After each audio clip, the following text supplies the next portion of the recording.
In this video, I'll show you how to use the Google AI Studio API in 2026. If you want to connect Gemini-powered features to your own applications, websites, or development projects, the Google AI Studio API can help you work with Google's generative AI models programmatically. First, open your web browser on your PC or laptop and go to Google AI Studio.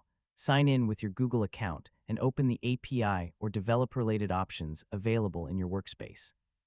Before using the API, make sure you understand what you're building and which Gemini model you want your application to use. Model availability and API features can change over time, so always check the current options shown in your account. Next, you'll typically need an API key to authenticate requests from your application. Use the available option in Google AI Studio to create or manage an API key. Once you have a key, keep it private. Never publish an API key in a public GitHub repository, website source code, screenshot, or tutorial video. Now you can use the API from a supported programming environment.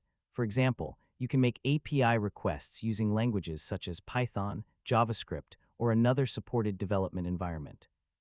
Start with a simple request. Send a prompt to the Gemini model and ask it to generate a short response. This lets you confirm that your API connection is working correctly. If the request succeeds, you can gradually build more advanced features around it. For example, you could create a chatbot, content generator, summarization tool, coding assistant, or another AI-powered application.